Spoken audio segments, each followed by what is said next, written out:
Hello and welcome to this guide on the DBQ regarding American Empire and Identity. And when you get to the DBQ, look at the prompt before you look at any of the documents, and think about the prompt before you look at any of the documents to be thinking about how you are going to shape your thesis and your argument, and what sort of information should be going into the essay, regardless of what the documents are, because of course you do need to go beyond the documents. And so our prompt here, compare and contrast, so we're going to be comparing two points of view about what the United States should do, and then to look at how, for each side, what they saw the United States as, how that shaped their view. And so let's just look at these 2 points of view. There's the imperialists who say the Americans should expand their overseas territories into Philippines, Pacific Islands, and around the Caribbean and Hawaii as well. And then there are those who are saying that this is the wrong thing to do and it's an un-American thing to do. So the imperialists, it's not about taking territory, it's about expanding freedom to oppressed or uncivilized people. And so it's a good thing. And this is an extension of that whole city on a hill idea or manifest destiny that America, as it swept across the continent, it brought and expanded freedoms, and it's only natural to keep doing this. And that it's Americans' responsibility as a civilized nation to bring civilization to people who can't do it for themselves. And there's very much a racist aspect of this, and this is the idea that it's the responsibility of white Christian Europeans and Americans to conquer and then civilize people in Africa and Asia and elsewhere. And then sort of other arguments that the United States, which has now had its frontier closed off as they swept across the continent, that they need a new frontier.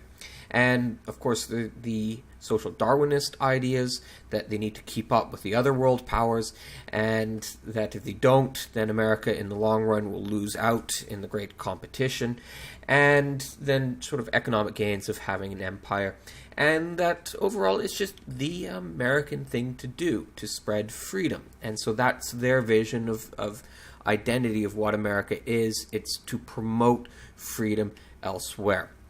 Now, the anti-imperialists take a different point of view, that by gaining empire, they're being hypocritical and going against the very founding principles of republicanism, self-determination, and anti-colonialism that the nation began as in their war for independence against Great Britain and to break away from its empire.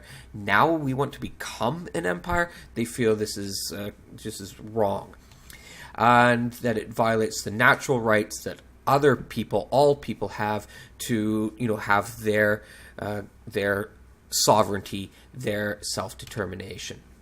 And then they say it's just going to be costly to subdue, in particular, the Filipinos who are waging a guerrilla warfare, and that it's going to suck America into Asian affairs, and that it's just going to add non-Americans into the country. So if we take Cuba or Puerto Rico or Hawaii or Philippines, are they citizens of the United States? And if so, that would be, would that be a negative thing? And that it's going to hurt the American working class and hurt labor. And just overall, imperialism is un-American. So as you're sort of forming your argument, be putting in these sort of visions of identity of what America is, of a republic on the right, the anti-imperialists, or as spreading freedom to other people around the world.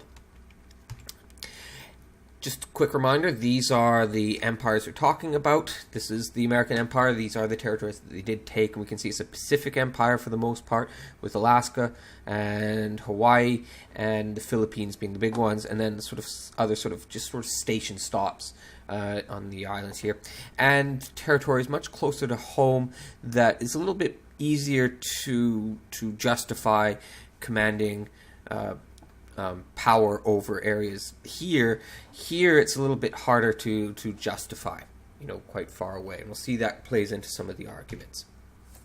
So we have a timeline here, and I just want to point out that the documents, number one sort of is the only one before the question of the Philippines comes up, right? So, and then all the other ones, 2, 3, 4, 5, are really dealing with before or right at the beginning of deciding to acquire the Philippines, which meant a war here, which was a guerrilla warfare. The Filipinos resisted the Americans through guerrilla warfare.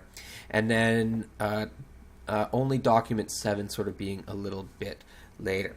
Now, you got to start with context. Now, context is everything that's before the documents. And so it's about Hawaii being overthrown, but not becoming an American territory yet. That happens here. So during this time period, Hawaii is sort of in limbo. And we've got the Spanish-Cuban War, where the Cubans are rebelling against the Spanish, and the American press plays it up about these plucky, good Cubans fighting for their freedom, and Americans cheering on the Cubans, and the Spanish portrayed as evil and inhumane.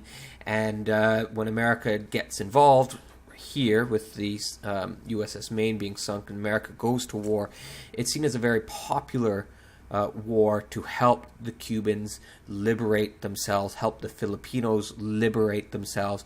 But then what happens is America simply replaces Spain as the master in the relationship.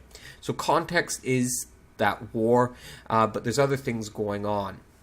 So when we get to the opening paragraph, there's get this point for context by what is broadly happening in America or around the world that's connected to the debate over American expansion. So what have we got here? Some examples. Britain, France, Japan, and Germany have all been sort of building up an empire. Will America be left behind? So this is the new imperialism in Africa, India, and East Asia. And yeah, Americans, that's the question, will they be left behind?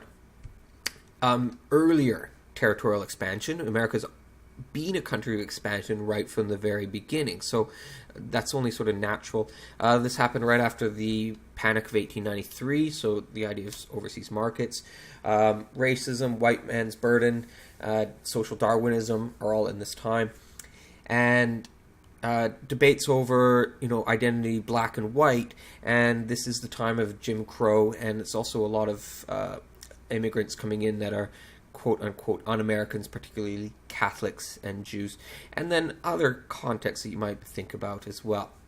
So just put the reader into the time frame, sort of what's broadly going on that gives a better sense of the issue at hand. Should Americans keep these territories? And think the beginning of every Star Wars movie, they're creating the context. So how might that look here? Well, I personally would sort of talk about expansion, talk about colonialism, imperialism being popular with Britain and France. They're building up territories. And then that America went to war against Spain to help liberate Cuba and other people from the Spanish. But then came the question of whether or not Americans should keep these territories or let these territories gain their independence as countries. And then I would get into my thesis. And, last just thoughts on context. That's all of the documents except for number 1 are after they defeated Spain, and the country is publicly debating whether or not to take control of the Philippines to become an empire. So, I would put in the context of this popular war to liberate Cuba, and now this whole new question: what are we going to keep these territories? And what is the United States? My identity is helping me to frame my answer whether or not to keep these territories. So, also in the opening paragraph, you've put in the context, then put in your thesis, and answer the prompt. Do answer it with some kind of answer to the prompt of comparing and contrasting. And, you don't necessarily have to compare and contrast. Sometimes it is about differences and key similarities, but sometimes it's about similarities and maybe some key difference. But sometimes it's all about the differences. And I would say with this one, these are two sort of opposing camps. There's not so much a comparison. It's more about contrasting these two sides. So I'll give you two. And one's sort of simplistic, and when you're writing a DBQ during the exam, there's the pressure of time. You're probably going to get a simple one, which is fine. But if you're doing one, that you've got a little bit more time, try to get a little bit more of a complex thesis. So here's my simplistic thesis, and you can pause and read. And here's my more complex thesis, and again, you can pause and read. So, getting on to the documents and using the documents, you have to use all of them or all but one to support your argument.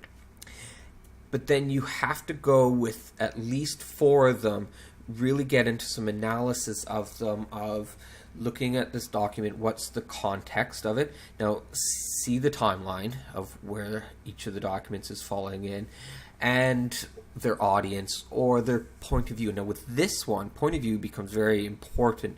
We've got an African American's point of view, we've got the President of the United States point of view, we've got the loser to the president who's against it, we've got an important professor, prominent social activist, Jane Addams, an influence magazine, Puck magazine, that's against it, and finally Theodore Roosevelt, who's right at the heart of this debate, and future vice president and then president, and he's very much in favor of getting these.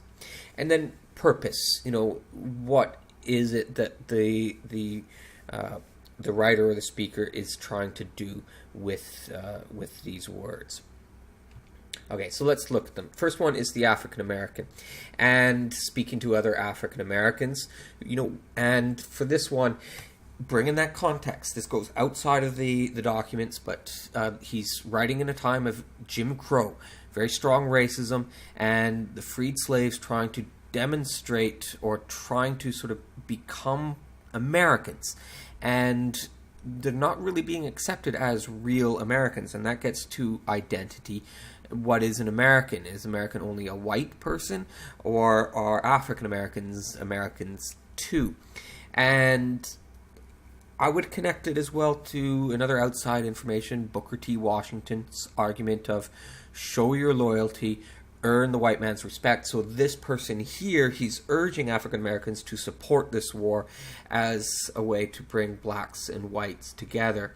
And the more specific context of this is the popular war against the Spain to help the Cubans liberate themselves. So it's not that divisive issue yet. He isn't speaking about empire, yes or no. He's sort of speaking of healing blacks and whites by saying blacks should support America in this fight to demonstrate their loyalty.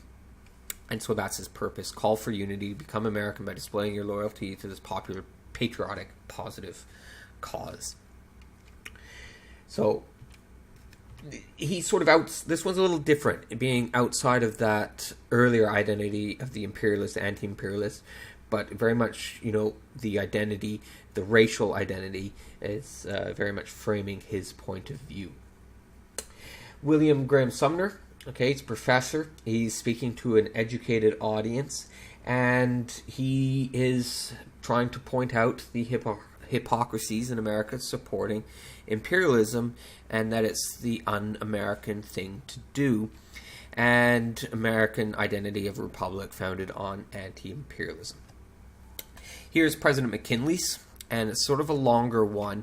And this one, he's the point of view of president. He has to make the decision, and he's explaining his decision. He's decided to keep the Philippines, and he's trying to explain or communicate that it was not an easy decision for him to do, but that ultimately he feels he made the right decision. He's giving it to an audience of churchgoers and good Americans. This is Identity. Good Americans are Christian church-attending Americans, and he's trying to justify, what is essentially a power grab as a wholesome Christian act, and keeping them to help them. And this idea of American identity, of spreading good government's freedom to the world. And very much this shows the prejudice of the time, that Asians, Africans, others are incapable of governing themselves. All right, document 4, this is Jane Addams, and a prominent social worker, a pacifist, a women's rights activist, and context of Victorian era gender constructs that men are wild beasts and virtuous women need to tame them. And so she's worried that the journalism that's pushing for war, and she's concerned about this idea that war is becoming more popular, that it's being seen as a more positive sort of thing to do, and that it's going to hurt sort of the psyche of Americans, particularly young Americans. And she's warning that Americans are becoming more warlike, and she's quite concerned about that.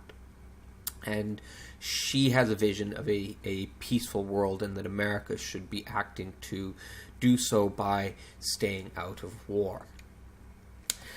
Theodore Roosevelt, a speech, and this is, he is, before he's vice president, and he's the most prominent pro-imperialism. He quit his government post to personally lead a regiment in Cuba, and soon he's going to be president. President McKinley will be shot. He will become the president, and quite an important one, as we'll see. And he's speaking to an audience of business community who are probably pro-imperialist. And this document is just seeping with the ideas of social Darwinism, or the white man's burden. And he's trying to argue that it's America's responsibility to care and uplift these people. So he's very much that manifest destiny, city on a hill, spreading freedom. This is why we should be doing it. Document 6, Williams Jennings Bryan, a populist leader and running for president with the support of populists and the Democratic Party. He lost twice to McKinley in 1896, and that was the issue of silver and adding silver to the money supply. Now it's 1919. The big issue is this issue of imperialism, and he's in his very much the context of the election campaign and the big issue of imperialism, and the strongest in terms of American identity of the American Republic. And he says, if we take the Philippines, we become an empire, and we can't be a republic and an empire, and we've got to make that choice. What are we? What are we going to be? And the issue of race is also in here, and if we acquire these territories, are they going to become citizens or not? The insular Supreme Court cases made the argument that no, it does not automatically confer citizenship upon you. All right, finally, Puck magazine. Notice at the bottom, when you get a cartoon, there's often some words to it. So this cartoon showing the American eagle, and it's one wing going way across the Pacific Ocean, and the eagle saying, well, gee, this is an awful stretch. This is a big stretch to spread my wing this far.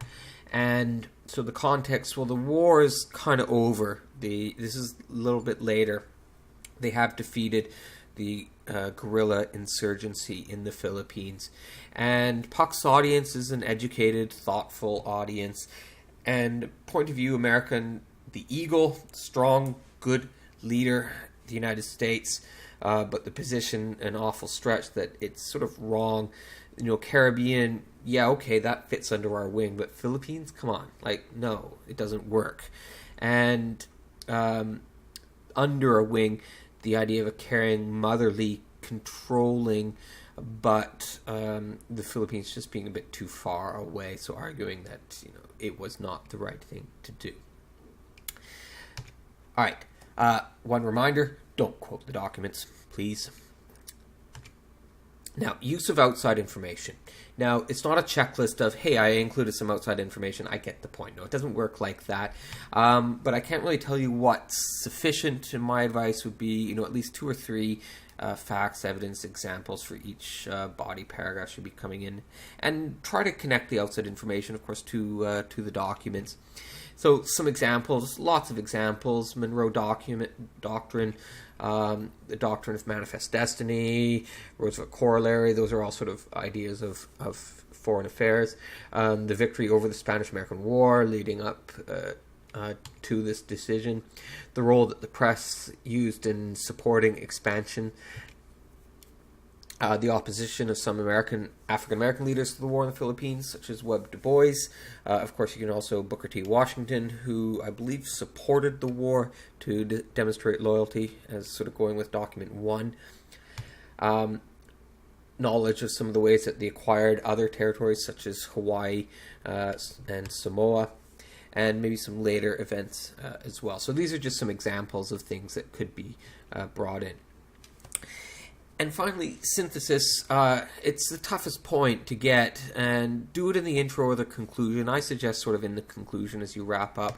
And it is a hotly debated concept amongst teachers. Teachers find it difficult to teach. Students find it sort of cumbersome to do, and possibly in the future this will be removed from the rubric. But for now, it's there, so get the point. Right? There's only 7 points up for grabs, and the synthesis is one of them. Get that point. And some examples that the College Board suggested for this is linking this to earlier debates, such as George Washington in his farewell address urging Americans to stay out of world affairs, or European affairs more specifically, to stay sort of isolated to the American continent, or the Monroe Doctrine, which was saying to Europeans, your days of empire in the Americas are over. The Americas north and south is sort of America. The United States is sort of backyard, and stay out, and we'll stay out of your area. Or they said link it to debates about other territorial expansion. This would be a good one, before the Civil War, with Whigs, later Republicans, saying no, do not expand to these territories. It's going to open up that can of worms of slavery, and the in particular Democrats sort of saying encouraging expansion into Western territories. That would be good synthesis, both of these, or later ones of isolationism, before after World War One, before World War II, how involved should they get in world affairs, or after World War II, when the United States became sort of a global superpower with territory and military bases all around the world. I like to compare the Spanish-American War to the Iraq War of 2003, not necessarily expansion. I would go with, maybe one of these ones, or more than one of these ones. Personally, I'd see the Spanish-American War and the Iraq War be quite similar, with a short, successful war where overwhelming military power and local hatred to the existing regime means it's very easy to defeat it. So the Americans in Cuba, the hatred of the Cubans towards the Spanish, coming in with American military help, made it very easy to defeat the Spanish. And in Iraq, the dictator Saddam Hussein was very unpopular with many Iraqis, and with the Americans, trying to overthrow him, many Iraqis quite happy to see him go. But then once you've defeated, the Spanish or Saddam Hussein, it's followed by, an occupation of them and a guerrilla campaign against American occupation. Press played along in both of these, sort of encouraging the wars, and it very much divided Americans into, and divided them over issues of identity in particular. All right, I hope this has helped to sort of guide you through this DBQ. And of course, if you would like some further advice, you know how to contact me. All right, thank you very much.